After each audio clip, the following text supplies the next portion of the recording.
आज की कक्षा में पुनः सभी प्रशिक्षुओं का स्वागत है, अभिनंदन है। जैसा कि पिछली कक्षा में मैंने आपको बताया था what are the objectives of economics teaching, उसमें से कुछ शेष रह गए थे। आइए उन शेष उद्देश्यों पर आज हम चर्चा करते हैं। चलिए, तो आज का हमारा टॉपिक क्या हो गया? अर्थशास्त्र के उद्देश्य। अर्थशास्त्र के उद्देश्य, अर्थशास्त्र शिक्षण के उद्देश्य। ठीक है, इसमें से कुछ उद्देश्य शेष रह गए थे जिस पर आज हम चर्चा करेंगे। तो कौन और क्या उद्देश्य है अर्थशास्त्र पढ़ाने का? दूसरा उद्देश्य हो गया अन्य देशों की आर्थिक समस्याओं को जानना। आर्थिक समस्याओं की जानकारी हेतु। ठीक है, जानकारी हेतु। कहने का तात्पर्य क्या है कि अन्य देशों की आर्थिक समस्याएं क्या है। जब तक बच्चा या विद्यार्थी अर्थशास्त्र नहीं पढ़ेगा, शिक्षक द्वारा अर्थशास्त्र का ज्ञान बच्चों को नहीं दिया जाए, तब तक वे विभिन्न आर्थिक समस्याओं को नहीं समझ पाएंगे। वे अपने देश की समस्याओं को तो समझेंगे, साथ ही अन्य देश में क्या आर्थिक समस्याएं उत्पन्न हो रही है उसको भी जानने का प्रयास करेंगे और उस देश के प्रति सहानुभूति रखेंगे। तो आर्थिक समस्याएं में क्या क्या आ जाती हैं? आर्थिक समस्याओं में बहुत सारी समस्याएं आ जाती है। आय व्यय की समस्या, राजस्व से संबंधित समस्या, बजट से संबंधित समस्या, विनियोग से संबंधित समस्या, उत्पादन से संबंधित समस्या, ये सारी क्या आर्थिक समस्याएं हैं जिसका ज्ञान अर्थशास्त्र के शिक्षण के द्वारा ही बच्चों को मिल पाता है और वे इसके विषय में विशद रूप से प्रारंभ से ही जानना आरंभ कर देते हैं। ठीक है, चलिए आगे के और उद्देश्य को हम देखते हैं। आगे का उद्देश्य है कि अर्थशास्त्र पढ़ने से बच्चों में क्या होगा? वैज्ञानिक दृष्टिकोण उत्पन्न होगा, यानी साइंटिफिक एटीट्यूड आएगा बच्चों में। वैज्ञानिक दृष्टिकोण उत्पन्न करना। तो अर्थशास्त्र शिक्षण का अन्य उद्देश्य क्या हो गया? वैज्ञानिक दृष्टिकोण, साइंटिफिक एटीट्यूड, अप्रोच बच्चों में होना चाहिए। जैसा कि हम जानते हैं कि विज्ञान में क्या है कि जो कुछ भी बताया जाता है, सिद्धांत नियम, वो कार्य और कारण से जुड़ा रहता है, कॉज एंड इफेक्ट से जुड़ा रहता है और बहुत सिलसिलेवार उसकी व्याख्या की जाती है। सिस्टमैटिक वे में उसको क्या किया जाता है? प्रेजेंट किया जाता है। वैसे ही अर्थशास्त्र में भी किया जाता है। तो बच्चे क्या किसी भी चीज को ऐसे ही नहीं मान लेंगे, वो चिंतन करेंगे, मनन करेंगे, तब किसी निष्कर्ष पर पहुंचेंगे।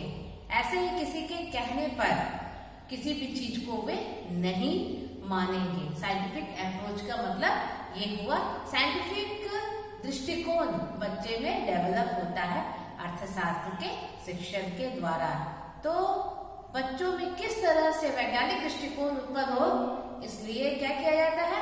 अर्थशास्त्र का शिक्षण बच्चों को कराया जाता है। अर्थशास्त्र के विषय में प्रारंभ से ही जानकारी प्रदान करने का प्रयास किया जाता है।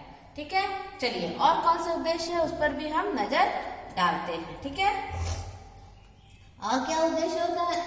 चलिए देखते हैं। सरकार जो आंकड़े प्रस्तुत करती है, बच्चे क्या करते हैं? उसका विश्लेषण करने में सक्षम होते हैं। सरकार द्वारा आर्थिक आंकड़ों, इकोनॉमिक डेटा, आंकड़ों का विश्लेषण करने में सक्षम सरकार जो भी आर्थिक क्षेत्र से संबंधित आंकड़े प्रस्तुत करती है उसका क्या करते हैं? बच्चे विश्लेषण करने में सक्षम होते हैं अर्थशास्त्र के शिक्षण द्वारा, अर्थशास्त्र का ज्ञान देने के द्वारा, क्योंकि ये किससे जुड़ा है, विज्ञान से जुड़ा है, कॉज एंड इफेक्ट इसमें होता है। तो बच्चे जो भी आंकड़े प्रस्तुत किए जाते हैं उसका तुलना करते हैं और उसका बहुत सही तरीके से विश्लेषण करना सीखते हैं। तो ये भी एक बहुत बड़ा उद्देश्य हुआ बच्चों को अर्थशास्त्र शिक्षण कराने का, उच्च विद्यालय में और उच्चतर विद्यालय में। ठीक है, चलिए और कौन से उद्देश्य है इस पर भी हम नजर डालते हैं। छात्रों को अर्थव्यवस्था के कितने टाइप्स होते हैं उसके विषय में जानकारी देने के लिए भी अर्थशास्त्र का शिक्षण कराया जाता है। अर्थव्यवस्था के प्रकार की जानकारी देने हेतु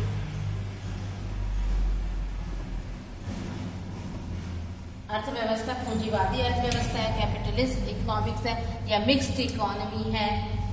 भारत में कैसी अर्थव्यवस्था है, मिक्स्ड इकोनॉमी है कि पूंजीवादी अर्थव्यवस्था है अर्थात कैपिटलिस्ट इकोनॉमी है।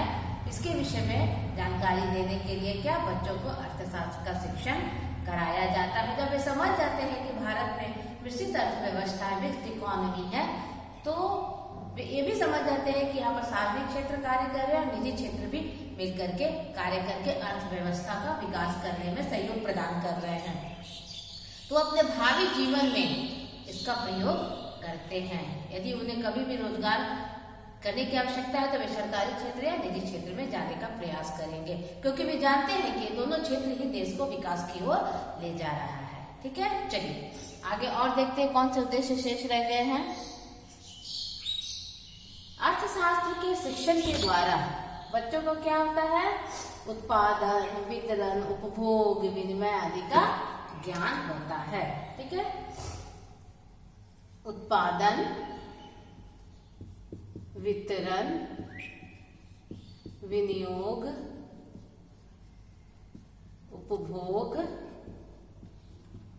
आदि का क्या होता है, ज्ञान प्राप्त होता है। ठीक है, प्राप्त होता है अर्थशास्त्र के शिक्षण से।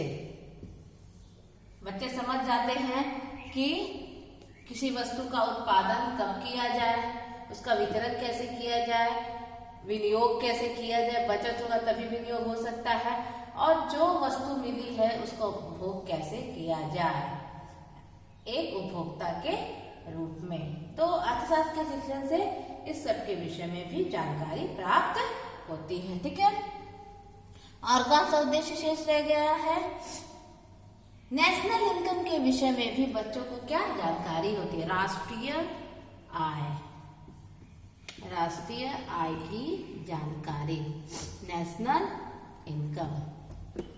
ठीक है, जानकारी होती है। इसलिए भी क्या कराया जाता है, बच्चों को अर्थशास्त्र का शिक्षण कराया जाता है। तो इस प्रकार आज की कक्षा में एक ऑब्जेक्टिव ऑफ इकोनॉमिक्स टीचिंग समाप्त हो गया। आप सब इसको नोट डाउन कर लीजिए। यदि कोई परेशानी है तो मुझसे आप संपर्क कर सकते हैं, फोन कॉल कर सकते हैं, व्हाट्सएप पर सवाल भी पूछ सकते हैं। बहुत बहुत धन्यवाद।